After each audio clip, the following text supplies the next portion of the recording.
17 দিনৰ পিছত আজিৰ তাৰিখত এইটো দুৰ্ঘটনা প্ৰায় এমাহৰ ব্যৱধানত ডিব্ৰুগড় মুখী যি চণ্ডীগড় ডিব্ৰুগড় এক্সপ্ৰেছ ৰেল দুৰ্ঘটনা সংঘটিত হৈছে।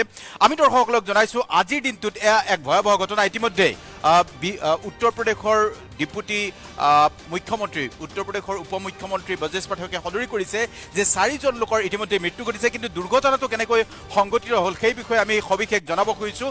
ইতিমধ্যে টেলিভিছনৰ পৰ্দাত দৰ্শকসকলে দেখিছে দৃশ্য, আৰু আমি কিছু শেহতীয়া দৃশ্য আহি আছে সেই দৃশ্যও দেখুৱাম।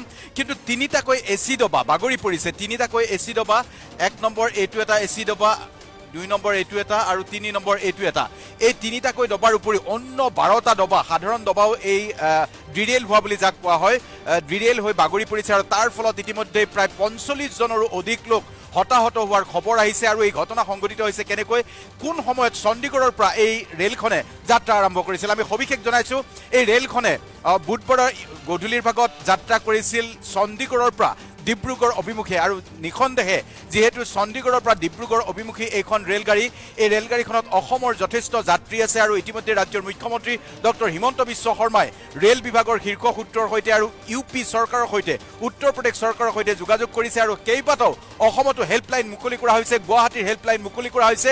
কিন্তু আমি যি তথ্য লাভ কৰিছোঁ যে হতাহতৰ সংখ্যা আৰু বৃদ্ধি পাব পাৰে। যি সময়ত এই দুৰ্ঘটনা সংঘটিত হৈছিল, এই দুৰ্ঘটনাটো কিমান সময়ত সংঘটিত হৈছিল, 2:37 সংঘটিত হৈছিল এই ভয়াৱহ দুৰ্ঘটনাটো। আৰু এই দুৰ্ঘটনাটোৰ পিছতেই ততাতৈয়াকৈ 40জনীয়া এটা মেডিকেল টিম প্ৰেৰণ কৰা হৈছিল, আৰু 15খনকৈ এম্বুলেন্সে বিভিন্ন ধৰণৰ যাত্ৰীক সেই স্থানৰ পৰা নিকটৱৰ্তী হাস্পতালসমূহলৈ লৈ গৈছিল। এতিয়া যিসকল লোকে এই ঘটনা সন্দৰ্ভত আৰু অধিক সবিশেষ জানিব খোজে তেওঁলোকক আমি জনাইছোঁ যে ইতিমধ্যে এই বিষয়টো সন্দৰ্ভত আৰু কিছু তথ্য আমাৰ হাতলৈ আহি পৰিছে। শেহতীয়া ছবি আমি লাভ কৰিছোঁ, শেহতীয়া কেইবাটাও ছবি আৰু হেল্পলাইন নম্বৰ আমাৰ ওচৰলৈ আহিছে। ইতিমধ্যে যিকেইটা হেল্পলাইন নম্বৰ মুকলি কৰা হৈছে সেই নম্বৰো আমি দৰ্শকসকলক দেখুৱাইছোঁ।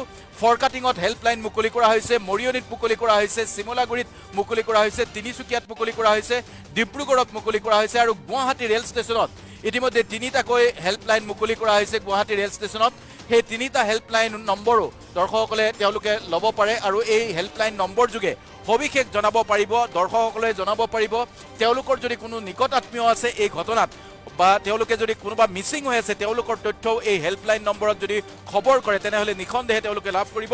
ইতিমধ্যে ডিব্ৰুগড় ৰেল ষ্টেচনত উপস্থিত আছে আমাৰ সাংবাদিক ডিব্ৰুগড় ব্যুৰো ৰাতুল গোহাঁই, আমাৰ গুৱাহাটী ৰেল ষ্টেচনতো সাংবাদিক উপস্থিত হৈছে। আমি তেওঁলোকৰ পৰা সবিশেষ জানিবলৈ চেষ্টা কৰিম। স্তিগ্ধা, হয়, যেহেতু ইয়াৰ পূৰ্বৰ যি কাঞ্চনজংঘা এক্সপ্ৰেছৰ যি দুৰ্ঘটনা, সেই দুৰ্ঘটনা ৰেল বিভাগে ইতিমধ্যে সদৰি কৰিছিল যে তেওঁলোকৰ ভুলৰ কাৰণে দুৰ্ঘটনাটো সংঘটিত হ'ল।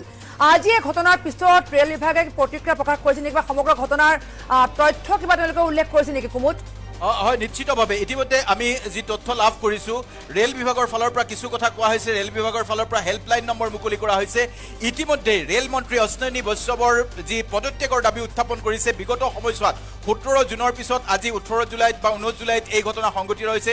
ইয়াৰ পিছত ৰেল বিভাগে আজি কাঞ্চনজংঘা এক্সপ্ৰেছ যি 17 জুনত দুৰ্ঘটনাত পতিত হৈছিল, 10জন লোক মৃত্যুমুখত পৰিছিল, সেই ঘটনাৰ পিছত আজি কালিৰ দিনটোত ইতিমধ্যে সেই বিষয়টো সন্দৰ্ভত দুৰ্ঘটনা সন্দৰ্ভত প্ৰতিবেদন আহিছে। মাল্টি লেভেল এৰল ৰেল বিভাগৰ ফালৰ পৰা মাল্টি লেভেল অৰ্থাৎ কেইবাটাও দিশত ভুল থকা বুলি ৰেল বিভাগৰ ভুল থকা বুলি ইতিমধ্যে প্ৰতিবেদন আহিছে।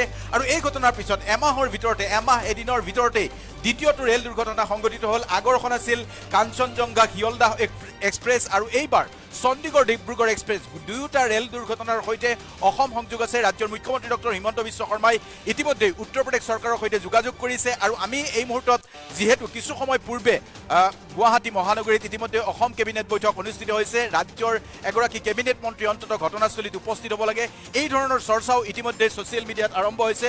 আৰু আপুনি যদি এতিয়া ছ'চিয়েল মিডিয়া চাই #ট্ৰেইন এক্সিডেণ্ট বুলি বিচাৰে তেতিয়াহ'লে বিভিন্নজনে ৰেল বিভাগৰ এই যি ঘটনা, ৰেলত কোনে যাত্ৰা কৰে, ৰেলত যাত্ৰা কৰে যিসকল লোকে উৰাজাহাজত যাত্ৰা কৰিব নোৱাৰে, সাধাৰণ শ্ৰেণীৰ লোকে যাত্ৰা কৰে, আৰু সেই সাধাৰণ শ্ৰেণীৰ লোকৰ জীৱনক লৈ হেতালি খেলিছে নেকি ৰেল বিভাগে, এই প্ৰশ্ন ইতিমধ্যে বিভিন্নজনে উত্থাপন কৰিছে। বিভিন্ন ফটো, বিভিন্ন আলোকচিত্ৰ সম্বলিত যি আপডেট তেওঁলোকে দিছে, আৰু ৰেল বিভাগৰ বিৰুদ্ধে এতিয়া ক্ষোভৰ বহিঃপ্ৰকাশ পৰিলক্ষিত হৈছে আমি এই ক্ষেত্ৰত আমি জনাব খুজিম যে গুৱাহাটী মহানগৰী বা ডিব্ৰুগড়ত যিসকল লোক আছে ইতিমধ্যে আমাৰ সাংবাদিক ঘটনাস্থলত উপস্থিত হ'বলৈ চেষ্টা কৰিছে ডিব্ৰুগড় ৰেল ষ্টেচন আৰু গুৱাহাটী ৰেল ষ্টেচনৰ পৰা আমাৰ সাংবাদিকে সবিশেষ জনাবলৈ চেষ্টা কৰি আছে কিন্তু এই মুহূৰ্তলৈকে আমি যি তথ্য লাভ কৰিছোঁ 4গৰাকী লোকে মৃত্যুমুখত পৰিছে আৰু 45জন লোক হতাহত হৈছে বা আহত হৈছে তেওঁলোকক ইতিমধ্যে যি মতিগঞ্জ ৰেল ষ্টেচন য'ত দুৰ্ঘটনা সংঘটিত হোৱাৰ নিকটৱৰ্তী ৰেল ষ্টেচন মতিগঞ্জ আৰু ধিলাইৰ মাজত এই দুৰ্ঘটনা সংঘটিত হৈছে আৰু ইতিমধ্যে ঘটনাস্থললৈ কেইবাগৰাকীও লোক ৰাওনা হৈছে এই মতিগঞ্জ ৰেল ষ্টেচন এলেকাতেই